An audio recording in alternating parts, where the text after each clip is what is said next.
இந்த வீடியோ பேசி முடிச்சு எடிட் பண்ணும்போது மக்களை பார்க்குறேன் ஒரு தரமான கான்ட்ரவர்சி போயிட்டு இருக்கு. என்ன கான்ட்ரவர்சின்னு பார்த்தீங்கன்னா, விஜய் ஆண்டனியோட 25 படம், அதுக்கப்புறம் எஸ்கேவோட 25th ஃபிலிம், அதாவது பராசக்தி. 2 படத்துக்கும் பராசக்தி டைட்டில் வச்சிருக்காங்க. இந்த படத்தோட கான்ட்ரவர்சி என்ன கான்ட்ரவர்சின்னு பார்த்தீங்கன்னா, நம்ம 2022/7 அதாவது 22/7/2024 அந்த டேட்டில் வந்து விஜய் ஆண்டனி வந்து படத்தை வந்து டைட்டில் ரிஜிஸ்டர் பண்ணியிருக்காரு.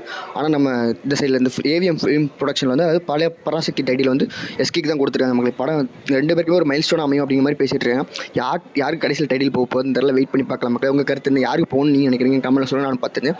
அதுக்கப்புறம் அதில் டீகோட் லைட்டாக பண்ணி பார்க்கும்போது அந்த கண்ணெலாம் பார்க்கும்போது அந்த ஹீரோ படம் அந்த மாதிரி நிறையா படத்தில் எஸ்கே யூஸ் பண்ண டைட்டிலே திரும்ப யூஸ் பண்ணுறாங்கன்னு எனக்கு ஒரு லைட்டாக ஃபீல் ஆகும். உங்களுக்கு ஃபீல் என்னன்னு கமெண்ட்ல சொல்ல மக்களே, நான் பார்த்துருக்கிறேன். அடுத்த அப்டேட் நம்ம பார்த்தீங்கன்னா, ஏகேயோட விடாமுயற்சி வந்து 8 நாள் ரிலீஸ் ஆக போகுது மக்களே. அது ஒரு எக்ஸ்பெக்டேஷனும் கிரியேட் ஆகாம மாதிரி இருக்கும். உங்கள் கருத்து அப்படியே கமெண்ட்ல சொல்லலாம். இன்றைக்கான அப்டேட் என்னென்னு பார்த்தீங்கன்னா, குட் பேட் அக்ரியில் வந்து ஒரு படத்தை April 10th ரிலீஸ் ஆகுது. ஆனால் April 9th பெய்டு ப்ரீமியர், அதாவது புஷ்பா 2 வந்து மைத்ரி ஃபிலிம் ப்ரொடக்ஷன் அவங்க தான் ரிலீஸ் பண்ணாங்க. அதே மாதிரி தான் இதுக்கும் அதே மாதிரி ஒரு ப்ரொமோஷன் ஸ்ட்ராட்டஜி பண்ண போகிறாங்க மாதிரி டாக்ஸ் போயிட்டு இருக்கு மக்களே. ஃபஸ்ட்டு ரிலீஸ் ஆன படம் என்ன படம்னு பார்த்தீங்கன்னா, இந்த பெய்டு ப்ரீமியர் ஒரு நாளைக்கு மட்டும் ரிலீஸ் பண்ண படம் என்ன படம்னு பார்த்தீங்கன்னா, ஏழாமரி, சூர்யாவோட ஏழாமரி.